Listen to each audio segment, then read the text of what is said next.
Hey guys, at this point, I can't even say anything to defend myself. I review all the games that are given. Most of the time the games are normal, and sometimes they aren't. Obviously, you guys can probably see the Buddha Vix video in the background. Yeah, let me just read you the plot.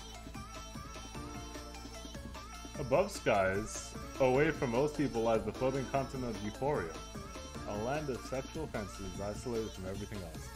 People of Euphorium have become quite strange over the years, and they're very open about their sexualities and their deviancy. However, this floating continent is now threatened by an ancient almighty being that has arrived that only a group of brave adventurers may save the day.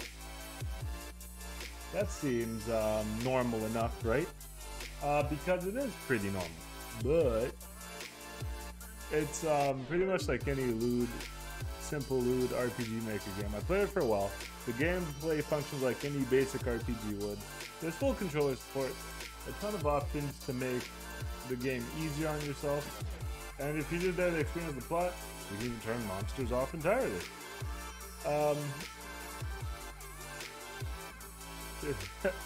It's interesting enough, right? And while it sounds generic, which it is, it has unique points to it. The visuals are very extreme. I wouldn't necessarily say the art is good, but I wouldn't say that it's bad either. I'd say that it belongs to a certain sort of person. Right? And that person isn't... all the features are humongous. Everyone has giant assets. There's a ton of art. And if you have an extreme fetish, this is probably the place for you. There are things that did bother me though, right? Normal things, like the fact that there is no gallery. I think that that should be standard in a game like that, where the whole purpose is that sort of. Well, the purpose is hentai, bro. That's just what it is. And man, I really can't. If you have an extreme fetish, I guess it's for you. And the intention of the game is to make people feel positive emotions, happiness, horniness. At the time of writing, it's $7. I always recommend supporting companies who make these type of games, even when the particular game is not for me, and definitely won't be for you. Just to promote creation of better variations of these titles. If you have infinite money, then, you know, go for it. Sometimes I wish companies would just hire me before they release these games, so I can make them good. If anyone I see these titles lacking, every age game should literally be Vinicle. Every age game should be Commodore Alchemy Meister. Every age game should be a Sakura title.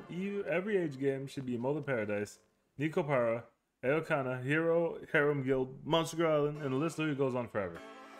There are so many titles that are actually worth your time rather than just your support. Now, if you found it on sale, just drop it in your library, because you never know when Void will strike. But I can almost guarantee it probably never will. It'll probably never strike that hard. I really want to say it's with your family. It's not. If your money is tight and you're not just trying to add titles to your library just for Steam points and cards or whatever the heck that thing is, achievement points, don't do it anyway. Thanks for watching my third sus video, and no sus on the VTuber model that I used this time. I couldn't put my face on this, guys. I couldn't. It was too scuffed. I don't endorse this one. I don't. Okay, see you guys later.